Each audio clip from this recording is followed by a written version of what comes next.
Hey out there, everyone. I'm Kristen. And I'm Sophia. Welcome to The Nightly from Hatch, a slumber party for pop culture lovers. I love a slumber party, Sophia. Did you used to do slumber parties when you were a little kid?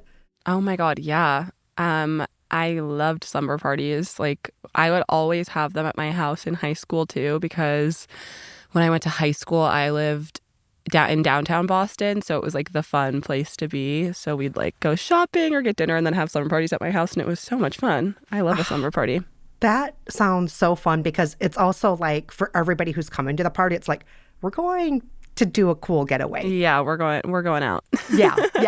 I was just thinking about slumber parties actually because I recently moved and I have like for the first time like a TV.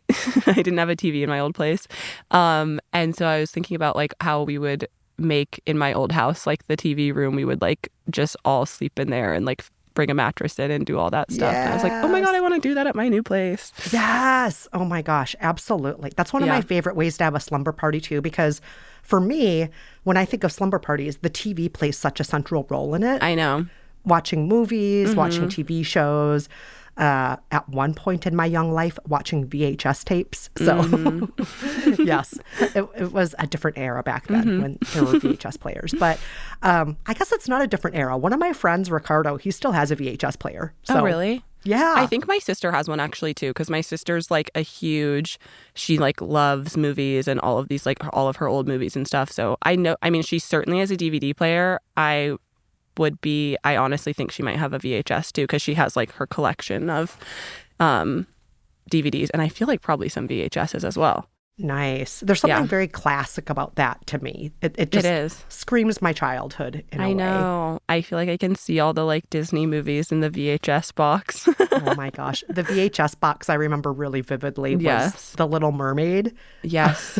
And then Pee-wee's Big Adventure also on VHS tape. Yeah. Two classics. Yes.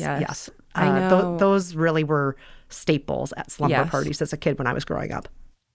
I want to have a slumber party again soon. I feel like I've been saying this for so long to my friends, is that we need to have a sleepover. Maybe I'll as soon as your new apartment's set up, you just got to get all of that stuff done first, like unpack the boxes, rearrange things, rearrange things again, you know. Exactly. And then I can have a big slumber party. Well, I'm so glad we have been talking about TV because I want to segue to Kristen's Corner.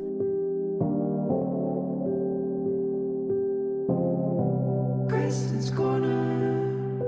Okay, perfect. And tonight, I want to talk all about Queen of TV, Betty White. Sophia, are you a Betty White fan? I am. I feel like I'm going to learn a lot because I unfortunately haven't really watched Golden Girls, so I feel like I've missed like a huge cultural touchstone. But of course, I love Betty White in what I've seen her in. She is an inspiration, not just as a comedian or as a TV star, just as a human being. And let's go through some of the reasons why I think she is such an amazing person. Okay. How about we just start at the very beginning? She was born on January 17th, 1922. That is 5 years before the first TV as we know it was available to the public. And so, she was here before TV, and yet she became the queen of TV, appearing on hundreds and hundreds of shows throughout her life. Wow. Her first big TV gig was a month after she graduated from high school, around 1940. Okay. Which, by the way, what was I doing a month after high school? I was not appearing on TV, so I'm just like... I was like sleeping. I was just like napping, for sure. Yeah. Meanwhile, Betty White is like starring on this whole new technology. Literally. Yeah. Oh my God, that's crazy. Yeah. So impressive. And of course, she continued in the industry for the next 75 plus years because she was alive until just shy of her 100th birthday. I know. And entertained the world for that entire time, which is just amazing. So I'm going to go through some of the highlights of her career. Please do. So starting early on, she would do things like anchor big events, pop up on other people's shows. But then in 1952, she began hosting her own TV show, The Betty White Show. Mm-hmm. And one of the things that show is most famous for is a black tap dancer named Arthur Duncan, who was regularly on the show, one of her favorite entertainers who would come back episode after episode. And at one point, Southern TV stations demanded that she remove him from her show or risk having a boycott and having her show just be canceled. And her response was, he stays, live with it. Period. Her show, of course, did get canceled, but she was like, whatevs. Whatever. And look, literally whatever, because look at what she went on to do. Yes, and she was so right. And yeah, before you know it, she became the first female producer of a sitcom. The show was called Life with Elizabeth, and she was also the co-creator of that show. So whatevs, she went on and did great things. Just within a year later, she's already doing more amazing things. That is crazy, literally. Beginning in the 1960s, and in the following decades, she earned the moniker First Lady of Game Shows by appearing on hundreds of episodes of Password, Match Game, Tattletales, To Tell the Truth, The Hollywood Squares, The $25,000 Pyramid, and more. She even won an Emmy for hosting her own game show at one point. So she was all over the game show. Do you like game she's shows, prolific. Sophia? I don't really watch game shows, but I have nothing against them. Do you watch them? Oh my gosh, I loved them as a kid because I associate them with, oh, it's a snow day, or oh, it's a sick day. Yeah. I get to just relax at home. And when my mom, is, and in the hour before my mom watches The Young and the Restless, maybe The Price is Right is on. So I can watch that. Yeah. Totally. So yeah, I always loved game shows. And especially ones where celebrities give each other hints for words like password. Of course. Yeah. The best kind. So cute. So cute. And then in the 1970s, she rose to fame starring as the cynical and sex-crazed Sue Ann Nivens on The Mary Tyler Moore Show, for which she won 2 Emmys. Now, a lot of people who got to know Betty White later in her career on The Golden Girls, where she plays a much more wholesome character, if they do go back and watch the Mary Tyler Moore Show, warning, you might be a little shocked because she's a very racy character and she's very backstabby and oh my God. Yeah. Narcissistic, self-serving. She's all these things. And so she was like 50 during that time in the 70s, right? Yes, that's right. She's 50. I'm just like curious because it's like literally such a long career, but it's also awesome that they have a 50-year-old playing like a sex-crazed, I don't know, criminal or something. I'm like, that's rocks.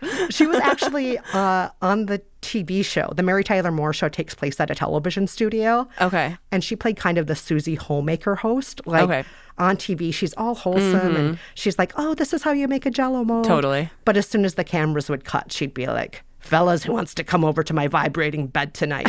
She was that person. Yeah. Awesome. That's so fun. In the 1970s, she also began collaborating with Carol Burnett on The Carol Burnett Show, and then in the 80s on Mama's Family, which notably on Mama's Family, another star named Rue McClanahan also appeared alongside her. Rue McClanahan would eventually also star on The Golden Girls with Betty White. Yes. Speaking of The Golden Girls, should we jump to that? Because I think that's what people know her best for at this point in life. Yeah. So White played a character, a ditzy character named Rose Nyland. Rose was naive. She was wholesome. She was from Minnesota. And maybe because I'm from Minnesota, I always just was like, Rose Nyland, that's me. I'm so into Rose Nyland.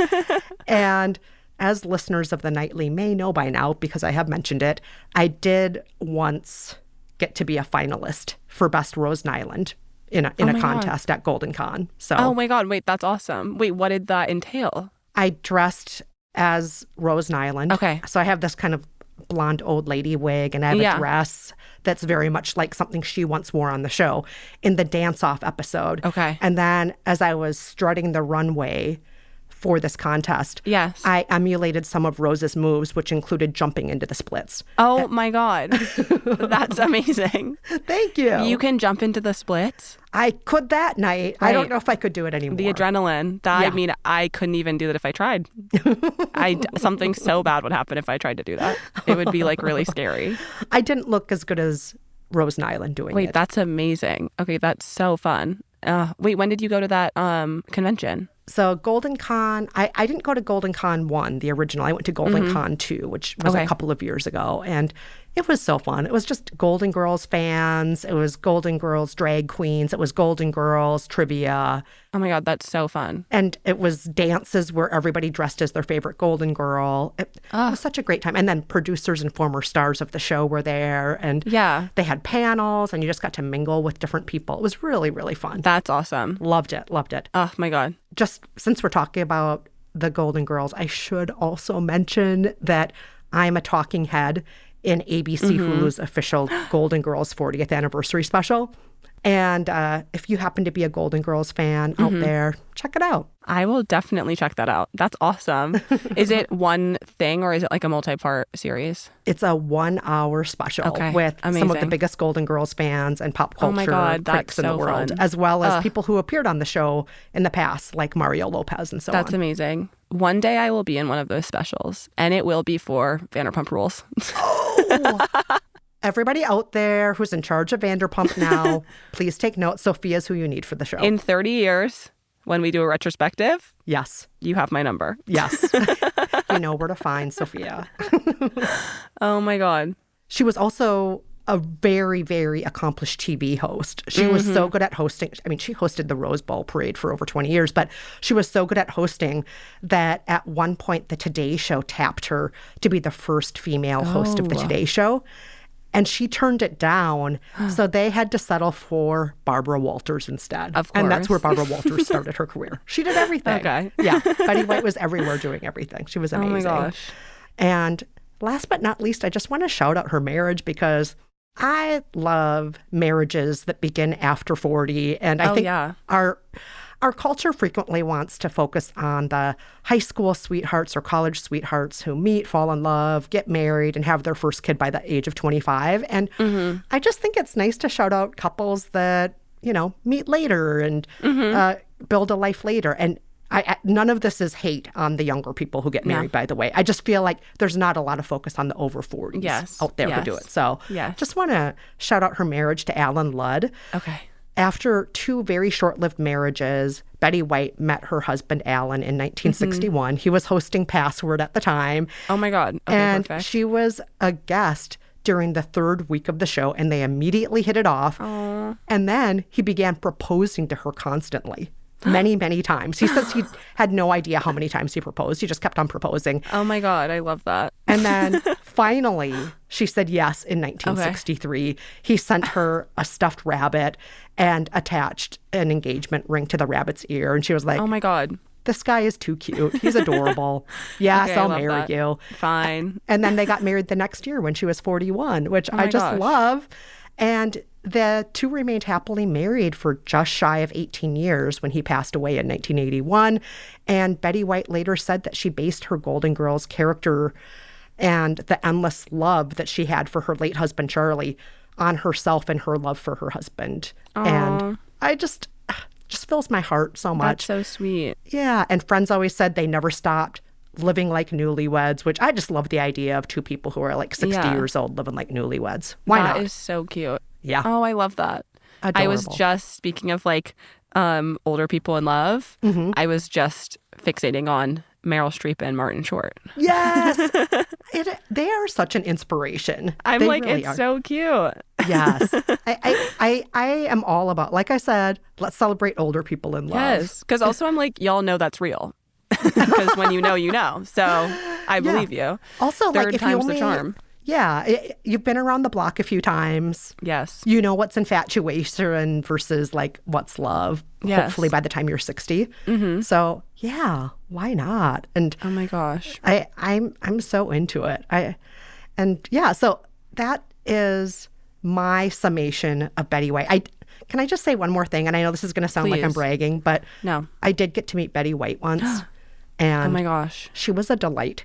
Before Betty White arrived, though, her security detail showed up and they did a full sweep of the building. Of course. And her security detail, all young, hunky men. Of course. And I just loved it. I'm like, yes. We have to keep her safe. Betty White, you deserve all the young, hunky men to keep you safe. Of course. Yes. Oh, I'm really glad that you got to meet her. So am I. I mean, Betty White's whole attitude was like, the sun is shining and the world has puppies. How lucky am I that I get to live in a world that has puppies and sunshine? That was pretty much her attitude all the time about everything. Oh my God. Okay. Well, I love her. I loved her before this, but I love her even more now. I didn't know any of that, so I'm very happy to learn. Oh, I'm so glad to hear that. And maybe when you then do throw your big welcome slumber party to your new apartment, maybe you can play a few episodes of The Golden Girls or another show of hers or maybe one of her movies. I need to watch The Golden Girls. Like, everyone loves it. And I feel like so many people watched it growing up and are like so attached to it. And I just haven't. For some reason, I never watched it.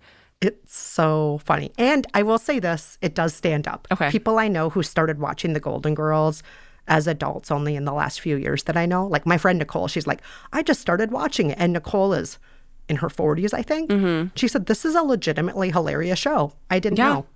That makes sense. It's a classic for a reason. Yeah. Yeah. I need to watch that. Yeah. It's Rose, Blanche, and what's the third Golden Girl's name? Dorothy, played by B. Arthur. And then Dorothy's mom is Sophia, played by Estelle Getty. Okay. And each of them have very different personalities. Mm-hmm. Betty White, like I said, is maybe a nitwit and really sweet and naive. And Rue McClanahan is sex-crazed and devastatingly unresistible in her own mind. She's kind of like Blanche in A Streetcar Named Desire. Okay, got it. Yes. And then B. Arthur is a very logical substitute teacher who just has no patience for malarkey. Okay. And then Sophia, Dorothy's mom, who's like 80. I think her character is supposed to be 80. Yeah. She just says whatever comes out of her mouth. And so the dynamic between all four of them is pretty great. Yeah. Okay. They're good foils for each other. Yes, they're great foils for each other. And they are a great example of how you can be friends with people who are different from you, which I think as we get older is a great thing to be reminded of. Yes. Because I think it's easy to fall into, most of my friends are in the same profession as me, or most of my friends are the same age as me, or whatnot. And the Golden Girls are great examples of, no, your friends can be really super different from you, and it can be fun. And it might make your life more enjoyable, actually. Yeah. Okay, I'll check it out. I've been watching so much on my new TV, so I can add it to my list. Well, I hope you enjoy it. Please report back to me and tell me what you think of it. I will. Okay. Well, Sophia, now that we have dug deep into Kristen's Corner, shall we now dig deep into our covers and call it a night? I think that's a great idea. I feel very relaxed. It was the story of Betty White was a beautiful bedtime story. So I'm ready to go to bed. Good night, Kristen. Good night, Sophia.